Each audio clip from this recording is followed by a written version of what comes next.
Paz do Senhor, povo de Deus, muito boa noite. Estamos começando agora o segundo Provcast. Hoje um tema muito especial, novamente com o nosso pastor presidente como convidado, dessa vez com sua esposa, missionária Magna. E hoje o tema é trajetória de um casal cristão. Então, primeiramente, gostaria de dar boa noite e a paz do Senhor. Pai do Senhor, meu pastor, Pai do Senhor, Magna. Pai do Senhor, Deus abençoe. Sejam muito bem-vindos. A paz do Senhor.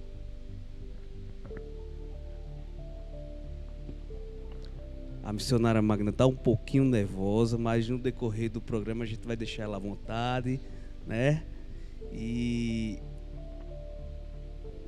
só para começar, o primeiro tema da noite, o primeiro tópico, na verdade, é como foi que vocês se conheceram? Meus irmãos, Pai do Senhor Jesus, Deus abençoe a todos. Eu espero que um pouco do nosso testemunho sirva de testemunho para você, no seu casamento, na sua trajetória familiar. Nós nos conhecemos na igreja. Ela vinha de vez em quando aos cultos, mas a mãe dela era muito envolvida na obra de Deus. E de repente eu saí de uma situação complicada, e aí comecei a ir na casa dela. Quando os pais dela souberam que eu estava livre, começaram a me convidar a ir lá, ajeitar fita cassete, aquelas fitas que a gente colocava um lapisinho e rodava assim. O pai dela, toda vez orava. Seu Rangel. Isso. Toda noite eu orava para no outro dia de novo enrolar as fitas para mim ir lá. E começou assim, né? Ela começou a ir para a igreja, ainda não tinha aceitado Jesus. A gente começou a conversar, e dessa conversa foi se entendendo alguma coisa, e a gente marcou para conversar na casa dela, para eu pedir ela em namoro. Foi bem interessante, né? Foi no final do ano, dia 31 para o dia 1º. Dia 31, depois do culto, não, vem amanhã, dia 1º. E aí eu fui no dia 1º na noite lá para pedir ela em namoro. Quando eu cheguei lá, ela não estava em casa. Como é que a gente combina para pedir em namoro? Fala aí. O que foi que aconteceu? Na sexta-feira ele falou, eu posso ir na sua casa? Aí eu disse, pode. Aí isso foi na sexta, depois do culto. Aí depois do culto ele foi, só que começou a chover. Aí meu pai fechou a porta, que quando ele fechava a porta ninguém saía mais. Só que eu não tinha dito ao meu pai que ele vinha. Aí ele ficou lá na feirinha chovendo, e ele ficou esperando eu sair, eu não saí. Aí, como lá tinha o pastel do Cavalcante, né? Conhecido. Fui comer o pastel, olhando para lá.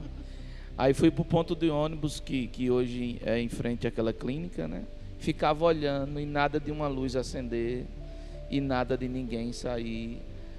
E a chuva comendo no centro, e eu todo molhado de noite. E deu 8, deu 9, deu 10, e eu lá. Fui para a igreja dormir, não fui nem para casa de tristeza. Fui dormir no altar da igreja. No outro dia eu disse, hoje eu vou. Quando eu cheguei lá, ela tinha saído de novo, tinha ido para a casa das tias dela na Vila Santos, mas hoje eu espero ela volta. A mãe dela, quando soube da história da noite anterior, aí mandou buscar ela. Aí lá vinha ela com palmo de short. Não vou mentir, eu não usava, não era evangélica, Não né? tinha se convertido ainda. Aí usava umas roupinhas curtinhas. Aí minha mãe dizia, não tem vergonha na cara não. Eu digo, não, se ele me quiser, ele vai querer eu assim. Aí eu quis. Mas eu esperei também ela vindo lá, ó. Aí quando ela veio, a mãe mandou buscar, ela veio. Aí eu pedi ela em namoro, né? Aí a gente começou a namorar, mas um negócio difícil, viu? Primeira semana eu ia, a mãe dela, quando dava 9 horas, dizia, lá vem um ônibus. Já expulsava. Era. Aí na segunda semana ela veio um ônibus. Era bom que avisava, né? Para não perder. Ela mesmo me chamava, né? Não tinha problema de perder o ônibus não, que ela não deixava, né? Primeiro mês assim, segundo mês assim, terceiro mês assim. 90 dias eu ainda não tinha dado nem um beijo nela. 3 meses. Aí eu não aguentei mais não. Disse, a senhora não precisa mais chamar o ônibus não, que eu comprei uma bicicleta. Aí deu certo agora de ir embora sem a mãe dela estar, não tem? Mas se passasse 9h05, a mãe dela já chegava. Mas a gente se conheceu sono, assim. Né? Tá tarde, o sono. E quando faltava energia, a gente pensava que ia ficar lá dentro no escuro, ela mandava todo mundo sair para fora. Fica aí com as luzes dos postes e os carros passando, para não ficar só. A gente se conheceu assim. Amém. E pelo menos comeu o pastel de Cavalcante, né? Foi, rapaz, mas só que eu pagava esse pastel para tanta gente. Foi o consolo. Era. Mas era R$1, era baratinho. Mas na época não ganhava muito, não. Era mesmo R$1. Sem perca de tempo, a gente vai passar para o segundo tópico, que é como lidar com o relacionamento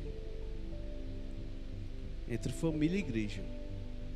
A gente inclusive abriu perguntas no Instagram e tem uma pergunta que justamente é sobre esse tema, que é a pergunta de Josimar. Ele faz a seguinte pergunta, pastor: como conciliar a vida de marido e mulher com a de pastor e de missionária? Muita gente acha que porque nós somos responsáveis pela igreja, nós não temos vida fora. Nós temos. Para ser um pastor, uma missionária, ele não só tem a igreja, ele tem a casa, ele tem a família. Todos os afazeres que um casal normal tem, nós temos. Todos os compromissos que um casal normal tem, nós temos. O nosso compromisso maior é com a obra de Deus. Deus nos uniu para isso. Só que não nos fazia chegar aqui com um respaldo nessa trajetória todinha de servir a Deus se a gente não cuidasse bem de nossa casa.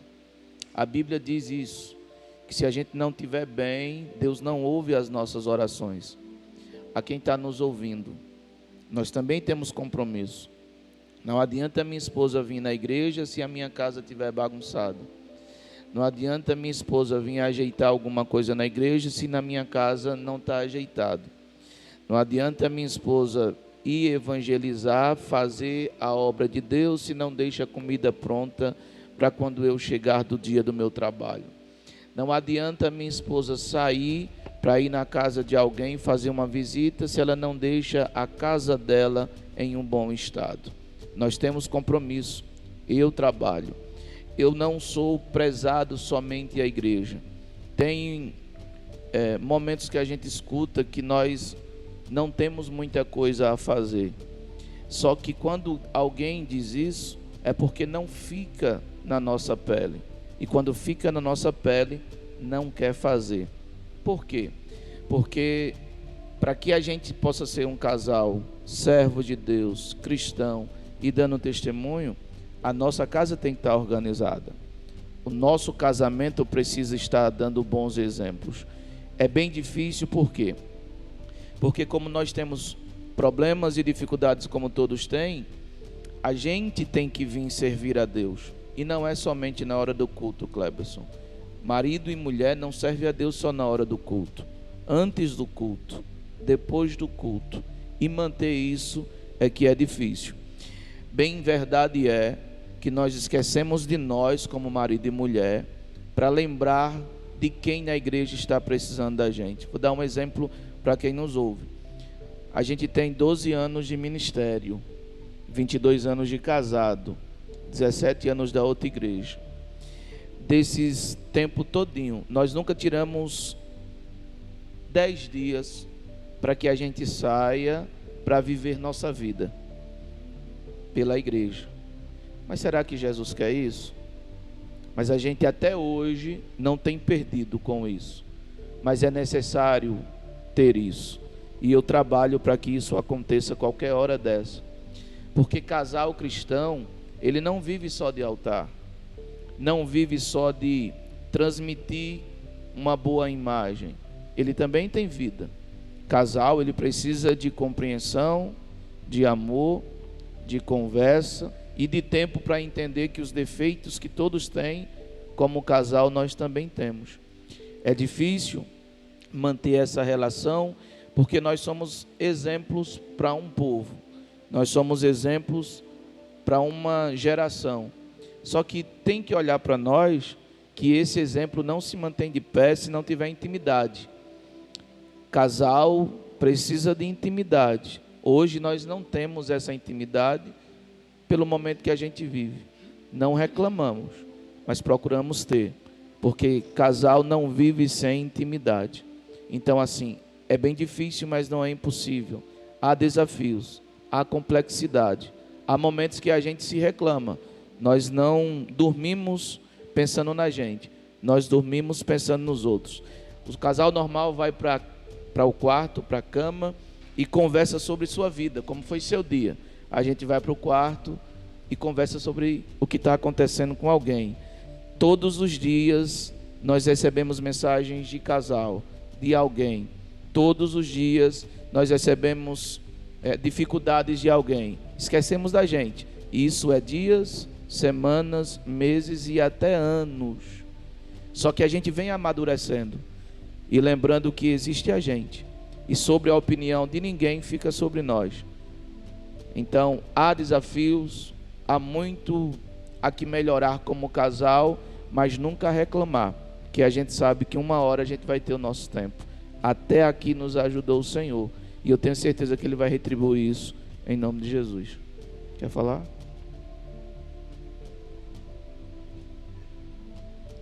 Amém. E o próximo tópico já é meio que um gancho disso, que é como vocês cresceram sendo um casal dentro da igreja, né? Porque, como o senhor falou, quando se conheceram, Magna ainda não era convertida, não tinha o mesmo costume que o senhor, mas a partir daí foi trabalhado tudo isso. Então a gente gostaria de saber também como foi esse processo, como foi o crescimento do casal dentro da igreja até chegar ao momento que está hoje. Fala um pouquinho como tua mãe fazia contigo.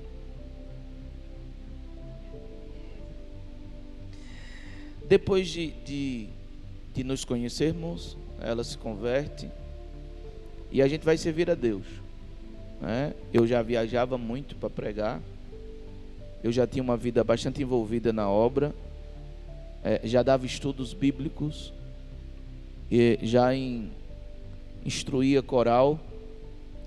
E aí ela foi se envolvendo na igreja, se envolvendo.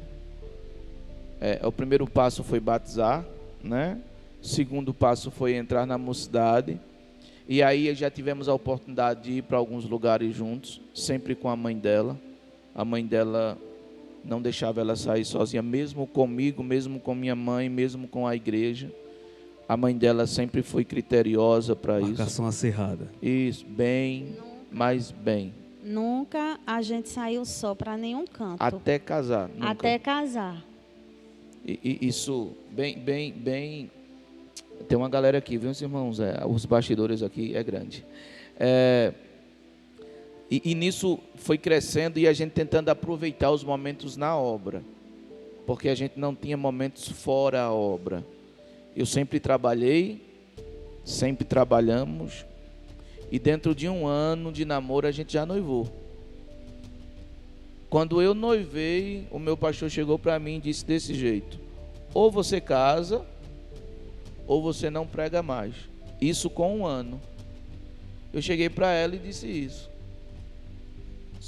Mas a gente noivou agora e só tem pouco tempo. Mas ele disse isso.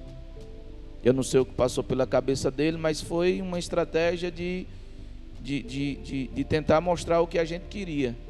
Ela passou a ideia para a mãe dela. A mãe dela disse: é isso que você quer? E a gente continuou servindo a Deus noivo. Deus me deu um trabalho de carteira assinada. E eu fui trabalhar de carteira assinada. Juntei um dinheiro, comecei a comprar uns troços. Vou falar agora. Para frisar bem aqui, eu noiva dele, mas a gente eu nunca tive o prazer de comprar minhas coisas. Ele comprou só. A mãe dela Porque não minha deixava. mãe não deixava.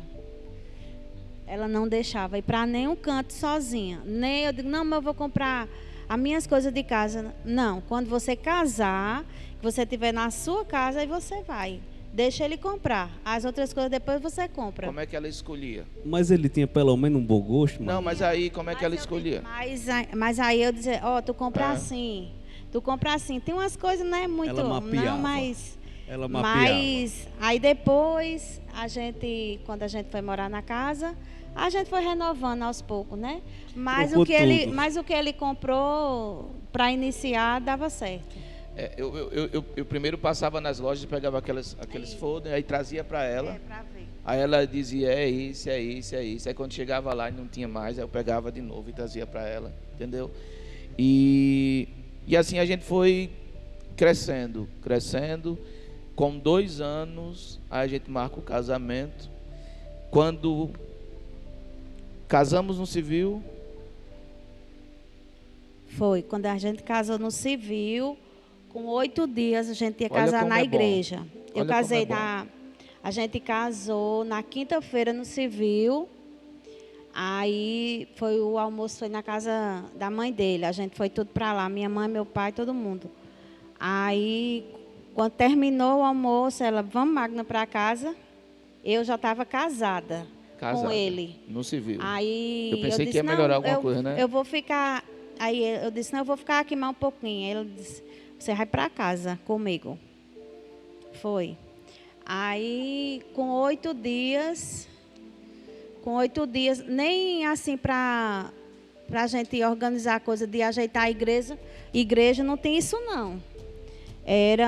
Franco fazia a parte dele, porque assim, quando a gente casou, não é igual hoje, a gente não tinha condições de fazer festa grande. A festa foi lá na minha casa, né? Com a família. E não tinha condições, a gente dividiu as coisas, ele fez algumas coisas e eu outra. Mas a minha parte de estar com ele, mesmo eu já casada, com ele no civil, minha mãe não deixava. E aí, do casamento civil, depois do almoço, até o casamento na igreja, eu não vi ela. 8 dias. 8 dias. E Ela dizia assim, não vem aqui não, viu? foi. Não é para vir aqui não. Você só vai ver ela no dia que você for casar, Das na árvores a igreja. noiva antes. Casamos, ela demorou 2 horas para chegar. Foi. Né? A gente não convidou Muriçoca, mas Muriçoca veio na época. Era um lugar esmo, né? Teve a festa. Aí quando eu pensei que eu ia para casa, terminou todo mundo, foi embora. Vamos limpar a casa ainda, né? Casa da mãe dela. Vamos para casa. A mãe dela trancou ela dentro do quarto. É porque eu era uma filha boa, ela não queria me deixar ir. Eu queria perder.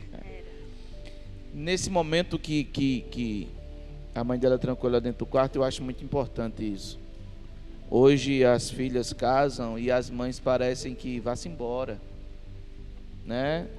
Eu acho que o casal precisa entender que a mãe e o pai é importante nessa hora de explicar, de mostrar e de dizer: você está indo embora de casa, mas não é o que eu queria.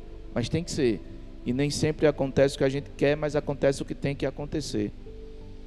E a mãe dela sempre foi essa referência de: minha filha é honrada e vai sair de casa honrada e permanecer honrada como até hoje. O que eu prometi, eu fiz. A gente cresceu depois do casamento e não foi antes. Nós não tínhamos nada. Tem gente que diz: eu vou casar quando eu tiver tudo. A gente não. A gente foi, como ela disse, reformulando, porque era a nossa vida a partir do casamento. E aí com um ano e pouco ela engravidou, acho que Com um ano de casada. um ano de Com casado. um ano de casada eu engravidei. Né? Aí foi a perca do menino, né?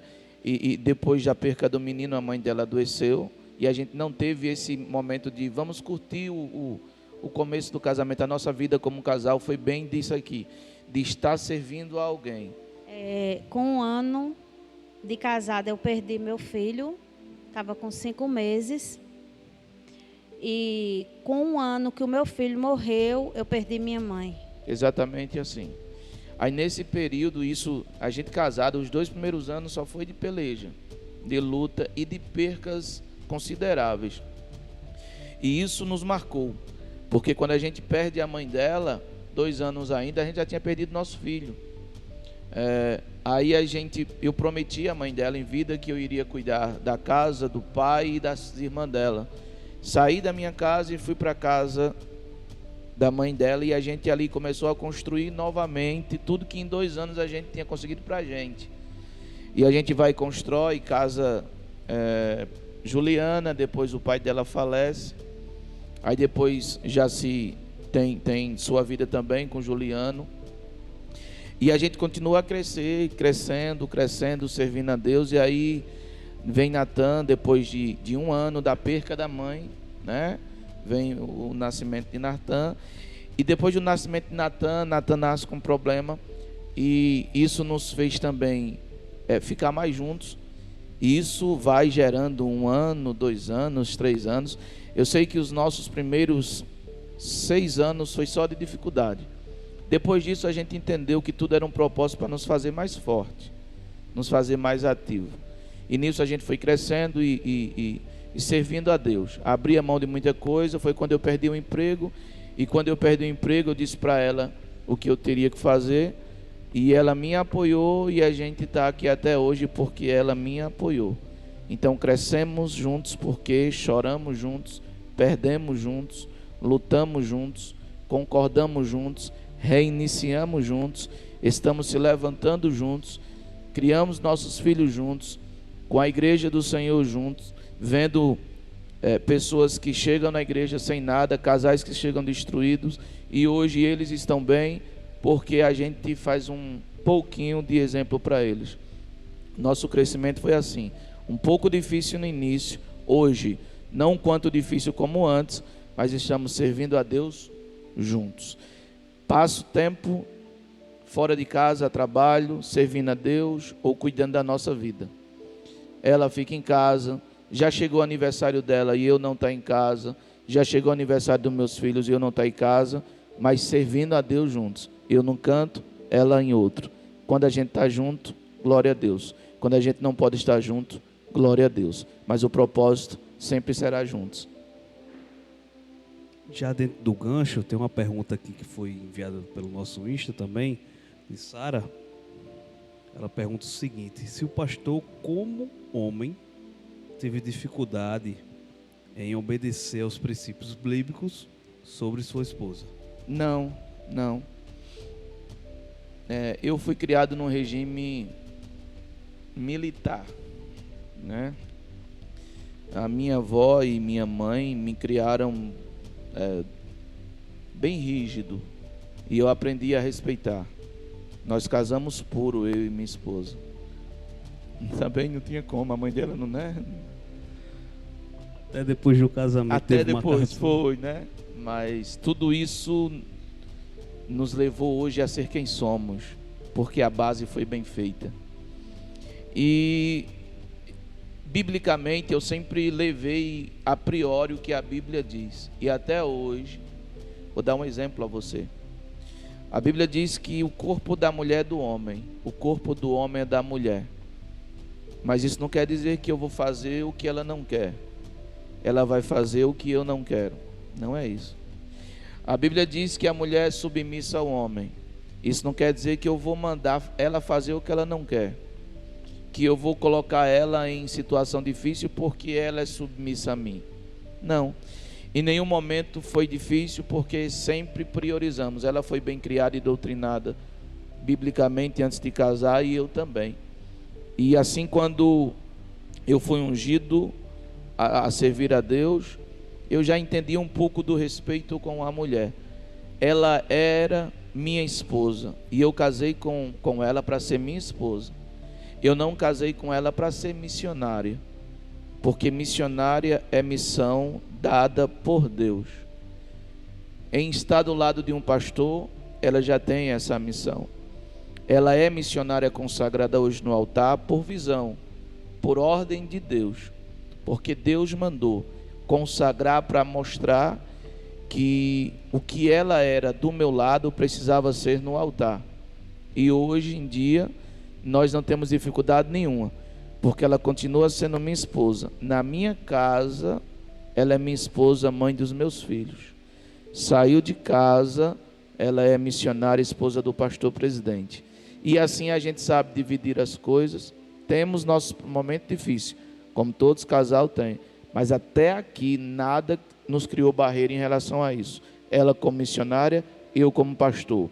Ela como minha esposa e eu como esposo dela. Nós nunca tivemos, graças a Deus, dificuldades em relação a entender isso, porque nós sempre frisamos a Bíblia. E se eu fugir fora, ela que diz, você não pode. Às vezes a gente quer fugir, né? Mas a mulher não deixa. E a última palavra é dela, né? Sempre, sempre, sempre, sempre. Isso é pro casamento andar bem. Ou vá sabendo, ó, quem quer casar, quem isso. manda é ela. Deixa pro Senhor, viu? Amém. Amém. Pastor Magno, nos conte uma superação, um milagre durante a trajetória de vocês. Algo que se viu como um divisor de águas, uma virada de chave. Eu sei que tem muitos, né? Mais um em específico. Foram várias coisas que aconteceu, né?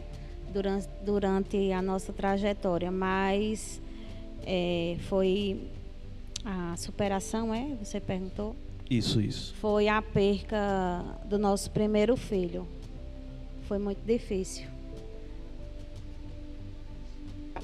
Foi difícil porque era algo que nós sonhávamos. Os dois novinhos, né? Um ano e alguma coisa engravidou, com menos de 2 anos a gente estava projetando um filho e de repente, sem ter motivos humanos, a gente perde. 20 anos a gente tinha. E isso foi bem difícil. Bem difícil porque estrutura a gente não tinha ainda como casal. Era muito novo.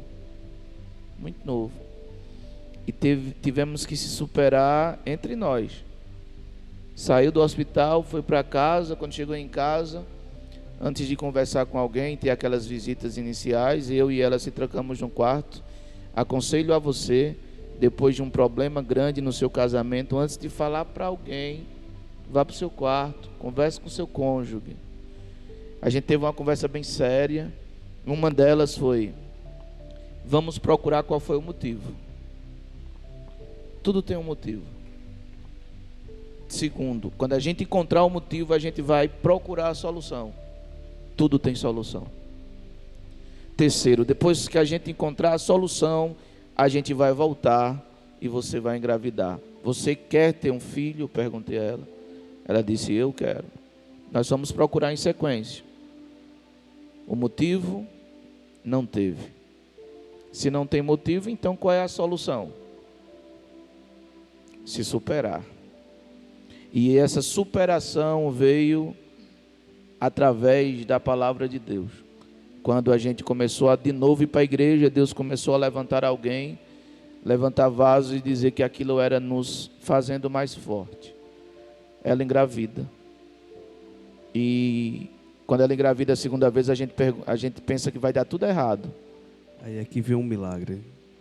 Aí vem o milagre. E a segunda pergunta é, depois da superação? Justamente o milagre. O nosso milagre foi Rebeca. Porque quando a gente se supera, que vem Natanael, que a gente pensa que ia dar tudo errado porque o primeiro tinha dado, deu tudo certo. E ela não teve dor, né, para ter Natan?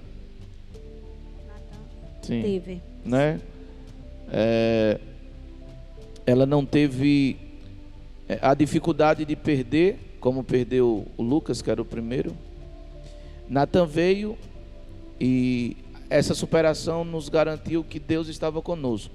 Só que dentro os primeiros exames que ela fez depois da operação, depois de Natanael nascer, a medicina disse que ela não poderia mais engravidar, porque já tinha perdido um. E aí vem o milagre. Se engravidar, não poderia ser mulher, por causa do problema do sangue que perdeu, que ficou depois que Natan nasceu. Tudo bem, então aí a gente já deixou para fora. Não pode engravidar, não pode engravidar, não pode engravidar. E depois de 10 anos veio o nosso milagre, que é Maria Rebeca. Nosso milagre veio depois de uma oração que ela fez, viu, mulheres? E ela disse assim a Deus, quer dizer? Ela disse assim a Deus: se eu merecer,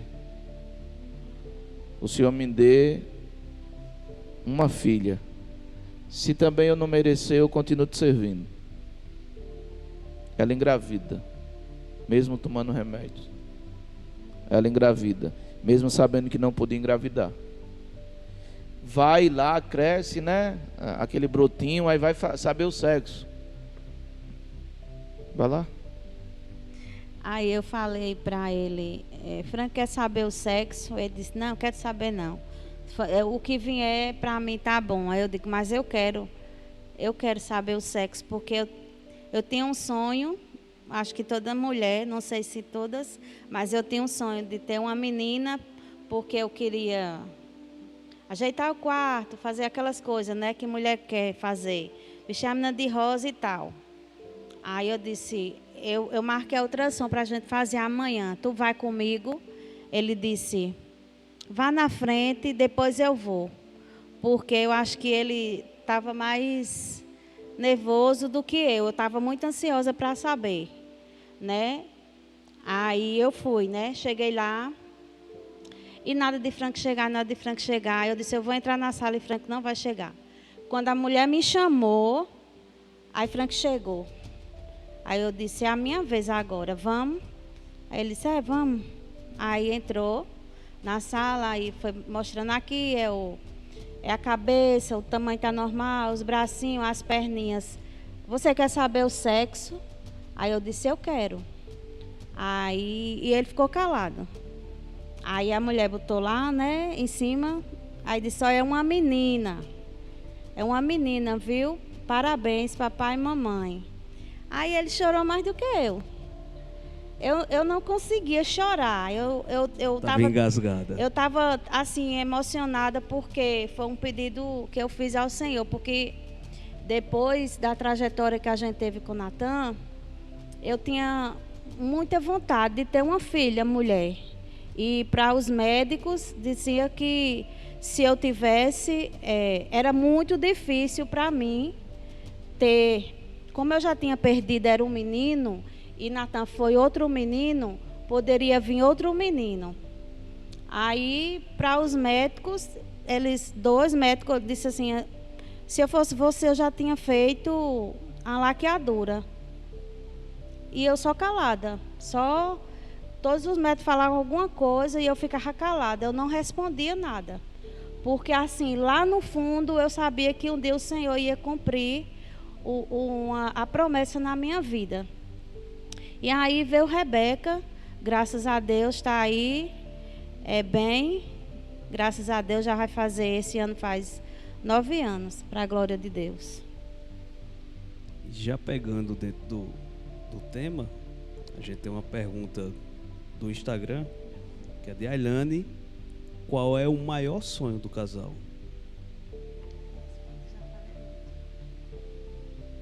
O maior sonho é a nossa casa. Nosso maior sonho é ter nosso lar. Mas o senhor não tem uma casa? Tenho, mas aqui é um ambiente da igreja. Nós já adquirimos alguns imóveis, mas sempre tinha outros objetivos.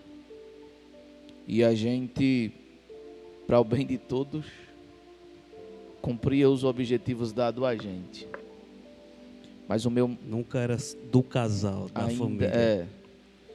E o meu maior sonho é ter meu lar. Se for um castelo, meu lar. Se for uma casinha, meu lar. Se for num condomínio privado, meu lar. Se for num beco, meu lar. Meu lar, minha casa. A gente vê tantos sonhos realizados, a gente vê tantas pessoas conquistarem, e nós ficamos felizes quando outras pessoas contam seus testemunhos, mostram suas chaves. Vamos lá, participamos de culto de ação de graça, ouvimos testemunho, mas um dia nós contaremos o nosso.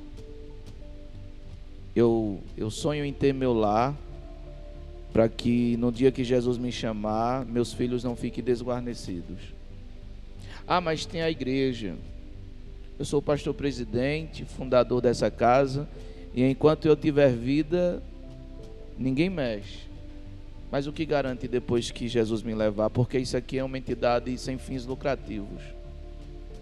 Então eu preciso que Deus um dia realize esse meu sonho. É difícil. Eu não tenho crédito. Eu ainda tenho CNPJ religioso. Sou uma pessoa jurídica, mas religiosa. E isso é bem difícil, mas eu creio. E não quero no nome de ninguém. No dia que Deus for realizar, Ele vai realizar no meu nome, ou no nome dela, porque quem manda é ela, né? Claro. E eu prefiro que seja no nome dela mesmo, para quando vir o IPTU ela pagar, né? Mas o nosso sonho é ter o nosso lar, nossa casa, chamar de nosso. Nada envolvendo a igreja. No futuro, igreja, mas não é nossa, a igreja é de Jesus. Aqui é uma casa pastoral, é nosso lar, nós somos felizes demais. Pense num cantinho que a gente é feliz, mas a gente quer um lugarzinho para ser chamado de nosso, conquistado com o nosso suor, para que aquilo ali fique para os nossos filhos, em nome de Jesus. Amém. Sei que passa rápido, mas já passando para o último tópico da noite, como é ser um casal referência? Acredito eu que não só para mim, que conheço vocês desde quando me formei por gente, Tu era né? pequenininho, Clepson. Ainda sou, mas era novinho, assim, tenho vocês como pai e mãe na fé e também como um casal, referência. Mas acredito, como eu falei, não só para mim, como para todos que estão nos assistindo nesse momento, todos que os conhecem, né? Membros, não membros, mas sabem que por onde a gente fala o nome Pastor Franklin, Missionária Magna, a gente tem boas referências. Então, é algo que é muito difícil nos dias de hoje e a gente gostaria de saber o que isso representa para vocês.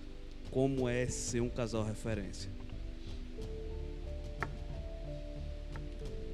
De cada 4 casais casados civilmente, dentro de 15 anos um se separa, se divorcia.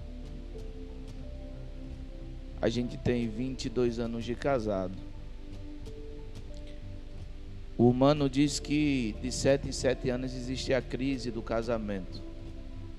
Então já passou por 3, né? Já conseguimos 3. Ser referência é bastante difícil. Alguém olhar para nós e dizer, eu me espelho em vocês. É pesado. Né? E a gente sabe que um espelho reflete aquilo que nós somos. Alguém olhar para a gente e dizer, no dia que eu casar, eu quero ser igual a vocês.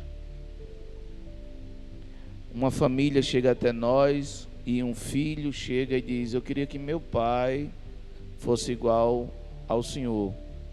Queria que a minha mãe fosse igual à senhora. A gente escuta muito isso. Ficamos felizes? Sim. Mas cada vez que a gente escuta, nossa responsabilidade Aumenta. É um aumenta. peso maior. Bem maior. Tem pessoas que nós nem conhecemos e quando a gente está em algum lugar, vem falar com a gente. É bem difícil porque nós temos nossas dificuldades. Há dias que, como casal, a gente também quer sair, não quer ver ninguém, não quer ouvir ninguém, não quer falar com ninguém. Mas como um casal que somos na frente da obra, a gente tem que engolir os nossos problemas.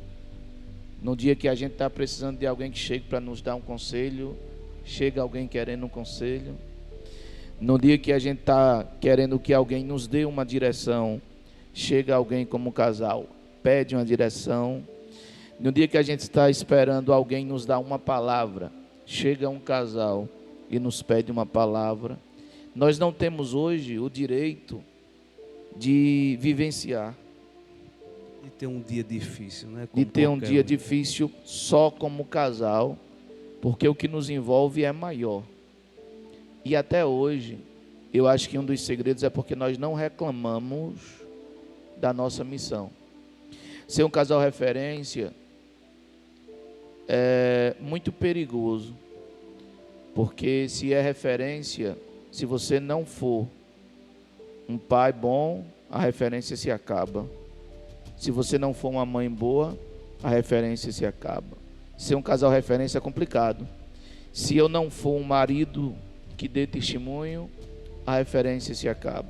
Se ela não for uma esposa que dê bom testemunho, a referência se acaba.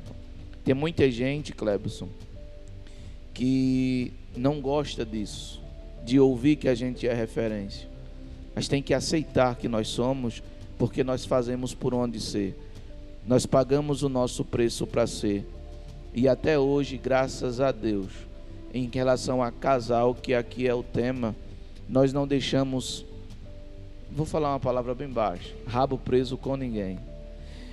Meu celular, pode pegar. Celular dela, pode pegar.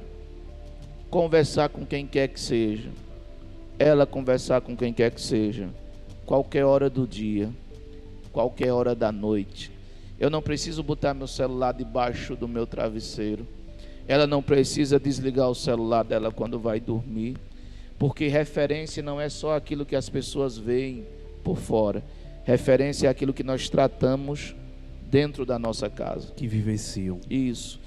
Do mesmo respeito que as pessoas veem fora de nossa casa, nós somos dentro de casa. Nunca ninguém me viu, porque a mãe dela também ensinou assim: dá um beijo na frente de ninguém. O único beijo que eu dou na minha esposa na frente de alguém é na testa. Por quê? Porque nós aprendemos que coisas têm que ser resolvidas em casa, mas também tem coisas que só precisa ser feita em casa. A gente aprendeu também que nossos problemas não podem ser tratados na frente de ninguém. Nossos problemas têm que ser tratados em casa. Nunca ninguém nos viu discutindo. Mas quem nos conhece, nos ama, sabe quando a gente está com dificuldade. Por quê? Porque nós ficamos em silêncio. Nós entramos em silêncio, nós saímos em silêncio. O nosso defeito é esse, que quando nós estamos em dificuldade, quem nos ama conhece, porque nós ficamos em silêncio. Esse é o nosso maior defeito como referência. Mas nunca eu gritei ela na frente de ninguém. Nunca eu distratei ela na frente de ninguém. Na verdade, na obra de Deus, nunca ninguém vai saber que a gente brigou em casa. Porque aqui dentro, onde a gente viaja, aonde a gente está, nossos problemas como casais são esquecidos porque a gente está fazendo a obra de Deus. Ela nunca deixou de fazer a parte dela na igreja por minha causa. Que vocês entendam bem isso. E nunca eu deixei de fazer a minha parte na obra de Deus por causa dela. Talvez a nossa referência maior seja isso, que nenhum dos nossos problemas como casais nos impede de fazer a obra de Deus. Por quê? Porque tem casais que hoje vivem de aparência, porque tenta mostrar uma coisa para a comunidade, para a igreja, mas em casa não é. Não é, que não vive. E nós somos em casa. Tem pessoas aqui, eu posso citar um daqui? À vontade. Tem uma pessoa aqui que Thales passou, eu não digo anos, mas muito tempo vivia com a gente, andava com a gente, dormia também lá em casa, mais novo, né? Porque agora se ele ficar, ele come muito, né? Mas ele é uma prova do que eu estou falando aqui, dos que estão aqui, que o que a gente era lá, a gente é fora. Quem nos conhece dentro da nossa casa, sabe quem somos aqui fora. Tenho o meu compromisso? Tenho. Ela tem o dela? Tem. Só que ser casal referência é andar pisando delicado. Porque tem muitas coisas que nos são propostas como ciladas. Tem muitas coisas que vêm para nós como, vamos ver o que é que eles fazem. Muitas situações adversas vêm a nós como, vamos ver como eles reagem, esperando que a gente em algum momento deixe de ser referência.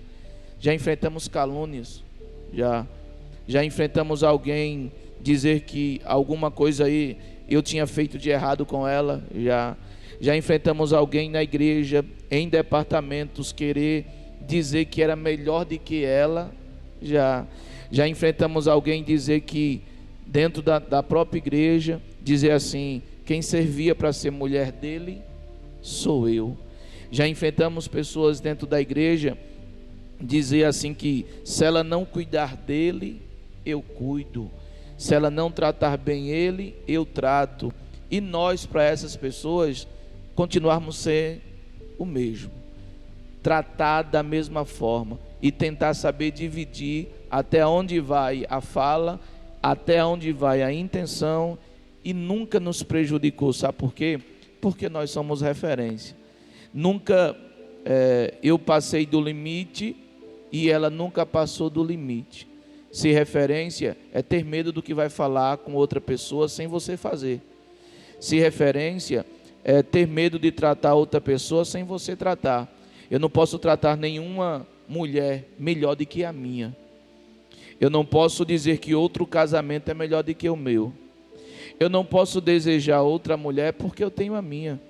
E se algum defeito a minha mulher tem, outra não precisa saber, eu resolvo com ela. Se referência é se olhar no espelho e além de dizer como eu estou, eu preciso entender como o Senhor quer que eu esteja. É olhar para ela dentro de casa e dizer, temos que ir para a obra ali. E a gente chegar aqui, mesmo não estando bem, em dias bem, em momentos bem, temos problema de saúde, temos problema financeiro, temos problema com família, como todo mundo tem. Mas em chegar na igreja, a gente tratar bem, porque ainda somos referência. Peço a Deus que quem me ouve, ore por nós. Mas se um dia alguém olhar para você e dizer, você é referência, cuide dessa palavra, cuide desse momento. Sua casa e sua família é referência. Mas se você não estiver bem com seu cônjuge, essa palavra não é verdadeira. Não peça para ninguém dizer que você é referência. Não imponha em ninguém que você é referência. A referência é o que reflete. Se um dia você for, você vai refletir. É difícil ser referência, mas até onde Deus nos levar, a gente vai tentar ser. Amém. Para finalizar, eu gostaria que vocês louvassem um hino que marca o casal. A história de vocês, um hino que marca a trajetória de vocês, que só de vir a introdução já toca o coração, já dá aquele arrepio, já relembra tudo que vocês viveram juntos. Pode ser? Pode sim. Enquanto os meninos preparam, pode falar, meu puxo. Ela não tem pai, ela não tem mãe. Eu não tenho pai. Nada deixaram pra gente. Mas a gente quer deixar alguma coisa para alguém. E se isso um dia Deus permitir, pelo menos o nome de um casal servo de Deus. Eu espero que pessoas que nos ouçam saibam que recomeçar não é vergonha. Vergonha é nunca ter a coragem de parar. E quando a gente não para, quando a gente vai perceber, se acabou. Não pare antes que se acabe, põe na cabeça que precisa recomeçar. Que Deus abençoe você, casal. Isso é um pouquinho da nossa história. Ore pela gente, tá bom? Porque até aqui nos ajudou o Senhor.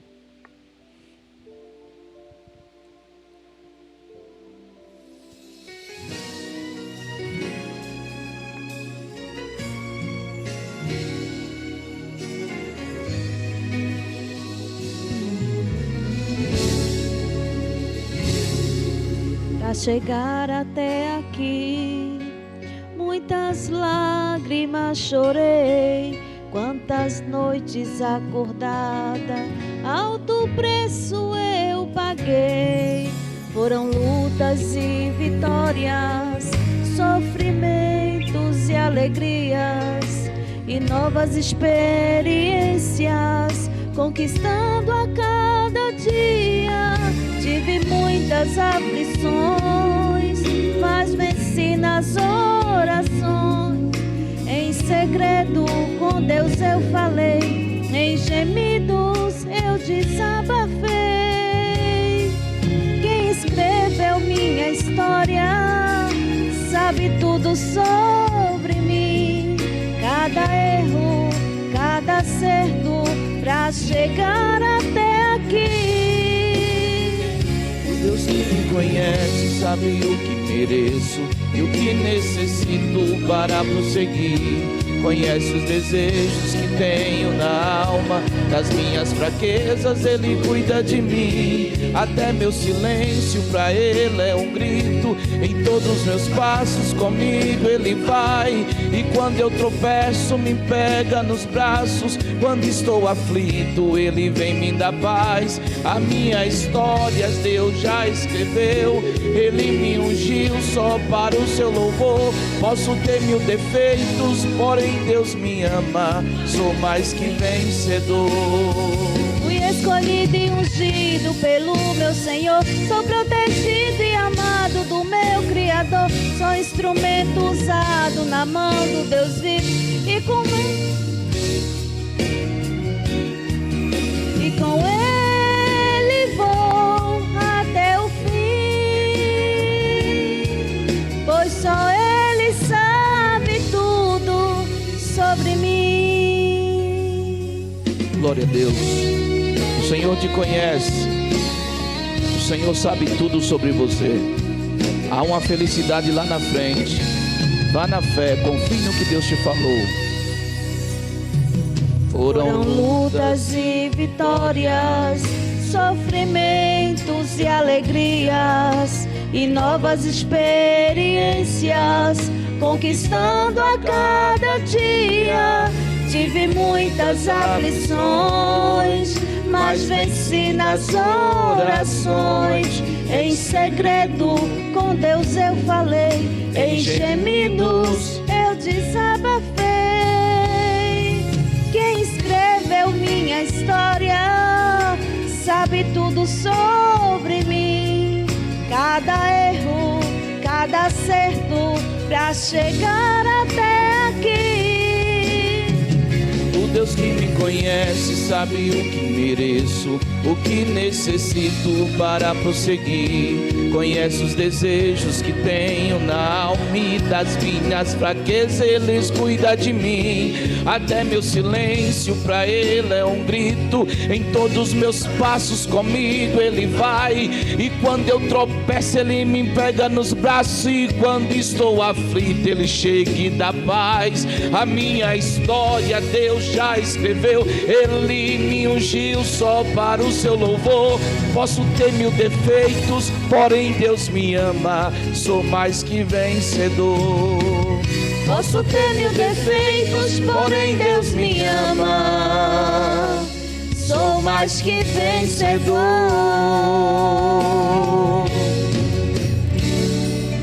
Vencedor.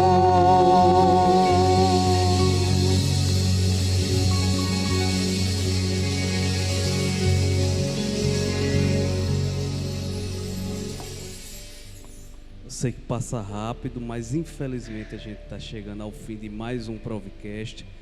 Gostaria de agradecer ao nosso pastor e à missionária Magna por dividir um pouquinho, né, dessa trajetória tão bonita com a gente, que com certeza, pode ter certeza que inspira muitos casais, inspira muitas pessoas. E esse momento aqui, ele vai ser muito edificante para muito casal, para muita gente que está nos assistindo hoje e na posterioridade. Então, gostaria de agradecer. Pode ter certeza que esse episódio aqui não vai ser o primeiro, porque tem muito assunto ainda para a gente destrinchar. E mais para frente a gente vai estar trazendo mais um episódio exclusivo com o casal, viu? Já vão se preparando. Gostaria de agradecer a Deus, né, por mais uma oportunidade da gente estar fazendo isso aqui. Como vocês sabem, dificuldades existem, mas Deus tem nos honrado. Agradecer ao departamento de mídia, que mais uma vez trabalhou horrores para que isso aqui viesse a acontecer. E fazer um convite especial a você. Nos ajude, primeiramente, com oração. Segundo, seguindo o nosso perfil no Instagram, seguindo as nossas redes sociais, se inscrevendo no nosso canal no YouTube, curtindo, compartilhando. Ajude a compartilhar essa obra, tá bom? Próximo Provcast tá vindo aí, tem muita coisa boa. Então ativa o sininho, que é para você ficar por dentro de tudo que está acontecendo. Pastor Magna, quer falar mais alguma coisa? Quero não. Meus irmãos, muito obrigado por ter ficado até o final do vídeo. Deus abençoe seu casamento, Deus abençoe sua família e vá atrás de ser feliz. Corra atrás da sua felicidade. Existem muitos exemplos que não são bons, mas existe exemplo sim, e você pode ser um exemplo. Deus te abençoe, você vai superar, você vai vencer, você vai viver, mas tem que ter a certeza que é o melhor de Deus. Aos que não são casados ainda, tenham paciência de escolher o que Deus escolheu, de fazer na hora que for a hora de Deus, e o tempo é de Deus. Não tem atrasos para casamento, não tem quem está cedo, nem quem está tarde. Tem o tempo de Deus. Deus te abençoe e que tenha edificado um pouquinho a sua vida. Obrigado. Deus te abençoe. Obrigado aos meninos da mídia, às meninas que colaboram, a todos que estão tentando levar algum testemunho de edificação. Nós somos os primeiros, terão outros, e você vai ver que apenas isso é o começo. Deus te abençoe. Para finalizar, mais uma vez, obrigado a todos. Esse foi mais um Provcast e até o próximo, tá bom? Deus abençoe.